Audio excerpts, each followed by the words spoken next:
What's going on, everyone? Welcome back to another exciting episode of Attack Productions. Today, I have Bancroft joining you all once again to go over another deck profile. Not just any deck profile, but we got Magenta, aka Villainous. Like always, there's buttons down below. Feel free to click them, they're there for a reason. But let's get into today's profile. For those of you who aren't familiar with the Villainous deck, it's a deck that can potentially spam the board enough to cause your opponent to lose their hand, and let's find out how. So the leader has a permanent where you can't include non-villainous cards, which was a right to non-villainous battle cards in your deck, and treat villainous cards in your hand as if they had no specific cost.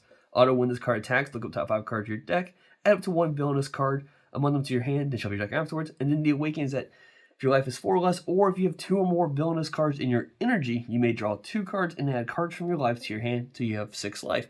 This is very easy to get off on turn 2, unless you feel like you have to hold off for any reason. I don't like holding off. I like to awaken as soon as possible with this deck, because on the awaken side, it maintains the permanent where treat all villainous cards in your hand as if they had no specific cost, but now it has an auto when this card when this card attacks, draw 1, so you're not searching anymore, you're just getting a constant draw. But this is where the awaken side pays off. Activate main once per turn. For 1 energy, play up to 1 villainous card whose energy cost is less than or equal to your current energy, or to your energy from your hand. So if you have 2 energy, you can play a 2-drop for 1 energy, you have 3, and so on and so on and so on. As long as you have that much energy, you can play a card of that much cost. Getting to the engine itself, we play 4 of the 1-drop King Gurumis. I really don't know how to say his name. Gurumis. It has an auto. When this card is played, you may draw 1 card. If you do, negate this card's skills for the game. It has a secondary auto. When this card activates the Villainous skill, negate this card's skills from the game, or for the game. So you either play this to draw 1, or you play this for an effect later on the road. And we do play also 3 of the Mercenary Towels followed up as well. The difference between Mercenary Towel and this card is that the first auto on Mercenary Towel is when this card is played, you look up top 5 cards for your deck, add up to 1 villainous card among them to your hand. So if you need to find something specific, Mercenary Towel does that for you. If you just want to get a draw, you can play this card, sure. But this card works very well with one of our extra cards, which we'll get into when we get to that point. I'm kind of just going in the order of the cards that I play by their energy costs. The ratios in the rest of my deck tend to sway different from what I've seen online. Definitely the sideboard helps out a lot with adjusting some ratios depending on the matchups. So in the deck itself, we play 2 of the Broly's, which has the only auto that actually works for it is when this card attacks, choose to 1 of your opponent's battle cards with energy cost 3 or less, and send it to its warp. I do play another one in the sideboard. It's just there in case I need to get rid of problematic cards on my opponent's board. Now granted, it won't get past barrier, but for 2 energy, or initially just 1 energy, playing a card that gets rid of early cards is pretty nice. Play 3 of the Genebas. Activate main for 1 energy, and this is a limit 1. If your opponent has 2 or more energy, and you return 1 of your evil incarnate cards, or 2 of your villainous cards, none of which have the same name as this card, to your hand, you play this card from your hand. So what's great, kind of just going over this real quick, if on turn 1 I played King Gurumis, and then turn 2, I played Broly, Villainous procs, discard 1 card. I could attack with Broly, and then I could turn around and pay 1 more energy for Geneva by bringing these 2 cards back to my hand, and then I have these cards as combo pieces later on the road, or if I just need to replay that down the road, I can, or even charging this card. Like, granted, on turn 2, that leaves you pretty tapped out, so if you use something like that, just be careful, because sometimes that can be very dangerous. So yeah, 3 of those. 2 of the Broly's, and the last of the 2 drops I play, I do play 2 of the Friezas. It's a negate, which is why I play 2 of them, but the reason why I play 2 of them is because if there are 1 or fewer villainous cards in your battle area, you play this card. So if I only happen to have, say, just a Broly, and I had to combo off the King 1-drop, I can negate during my opponent's next turn, play this, which will proc villainous during my opponent's turn, and then play this card afterwards. But then from that point on, this card, the secondary card, is dead. So a lot of times I'll just play the Frieza most likely just once and end up charging the other one.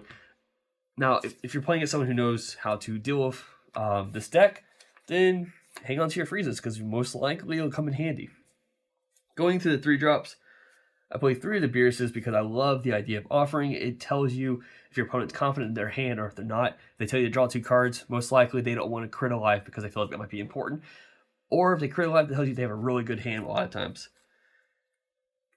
2 Turtles Definitely you can adjust this one. I do play an extra one in the sideboard, but it activate main/battle for 1 energy. If it's your turn and there are 2 or more Villainous cards and or Turtle Crusher Corp cards in your battle area and or combo, you play this card from your hand.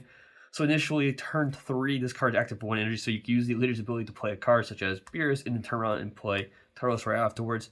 Beerus is proccing Villainous, then Turtles is proccing the Villainous on the Beerus, and you kind of see how that can eventually stack up. I do play 3 of the Bojack, which the only difference between Bojack and Turtles is that Bojack is a combo one, so if your leader card is Magenta SH or Bojack Brigade, and it's your turn at the end of the battle where this card was comboed from your hand or energy, you play this card from your drop. It's 1 energy, just much like Turtles, just depends on the situation. They both have unique, so once you get one on the board, most likely the other ones will be dead cards unless your opponent tends to take care of those cards. So depending on the situation, you can use the Janemba from earlier to send these targets back to your hand, and that way you can just replay them afterwards. Play 2 of the Cooler. Cooler has 2 effects, and depending on what the situation is, could be very handy. So auto, when this card is played, you choose 1, switch up to 1 of your energies to active mode, or you choose up to 1 of your opponent's battle cards and you get to minus 20,000 power for turn.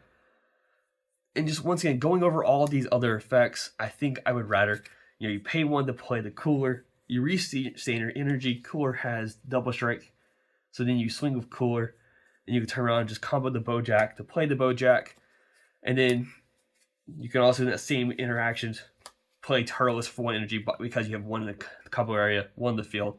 I mean, it's just very easy to get these cards going.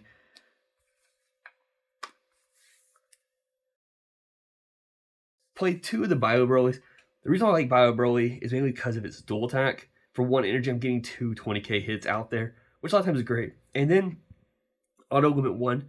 When this card is KO'd, play this card from your drop in rest mode. So, depending on what your opponent's trying to do to get rid of this card, if it results in it being KO'd by any means, anything else you have on the board will immediately get procced when it comes back into play during your opponent's turn, or if they try to KO it during your turn. Now, if it gets removed by a skill, it's completely different, but if I feel like my opponent's playing a deck that tends to just remove cards easily, I may side those out for something else. Couple one-ofs. One Garlic Jr., he has indestructible, so once it hits the board, it's kind of going to stay there, so it'll always be a card that's good for me. 1 Slug, it is double strike 20k, and it can be a 25k, and when this card is played, choose 1 of your opponent's battle cards in rest mode, and you KO it. So, but a lot of times, these cards may just end up being charged for yellow energy purposes, or like I said, if I get them out on the board, cool. So, Metacooler was a card that I originally played as a one-of, but the more I played it, the more I ended up liking it, mainly because of its ignore exhaustion. So if you have a Villainous card in play, negate this card's energy exhaust in all areas. So a lot of times, as soon as I get this card in my hand, I'm immediately charging it, because I always will have a Villainous card in play. Continue with the 4-drops. We play 1 Herudigarn. When this card attacks, you choose 1 of your opponent's battle cards and plays in the top of his owner's deck. Depending on what you're playing against, if you're constantly removing cards from your opponent's hand, placing cards on top of your opponent's deck doesn't give them any extra draws. It just pretty much recycles a card that they've already played. If they want to reestablish that card again, they have to expend energy. So I don't mind that one at all. Or I can use this card as a way to switch the card to rest mode at the end of my turn. I switch my energy to active mode. Doesn't really come up a lot, but it is an option there. But this one does take the leader's ability to play, and a lot of times I'd rather just play the Broly. Mainly because when this card is played from your hand, it gains triple strike for the turn. And if your opponent has 3 or more energy, when this card is played, choose all of your opponent's battle cards, and they get minus 25,000 power for the turn. And to wrap up the Villainous battle cards that we like to play, we play 2 of the Red Ribbon Army cards. Primarily because of its auto, limit 1 for 1 energy. If it's your turn, when 1 of your Villainous or Red Ribbon Army cards is removed from your battle area by a skill, you play this card from your hand. You could give this card crit, which is also really nice. But we have cards like the Janemba that will pull cards from the field. We have certain Z battle cards will also have the same effect. So it's just another way of playing a 1-drop on the board. And then, for example, if I have the 1-drop black cards or Mercenary Talents on board, their skills are pretty much blank. I could go ahead and pop them using the Activate Main, which place 1 of your Villainous or Red Ribbon Army cards in its owner's drop, this card gains crit for the turn. So making a 25k crit, it's not bad. Obviously, we play 4 super combos because you have to. Gives you draws. If they are bonus cards, which is great as well. So early on, they're searchable by the leader or Mercenary Tau. Going into the extra card for the deck, this definitely could change a lot just depending on matchups. But 3 sense beans, because there isn't a lot of like utility cards you can use in this deck when it comes to like defense purposes. So keeping 1 blue energy open up a lot of times helps you kind of not have to worry about using your own battle cards as combo pieces. And that's why we end up playing a lot of blue cards in this deck. So it kind of gives us an option, at least have 1 blue energy at all times. In case your opponent's playing some form of like flood control, certain matchups that does matter a lot. So having Super Kamehameha ready when you're at 4 life or less is really good. For a little bit more defensive, we have Support of the Dark Empire.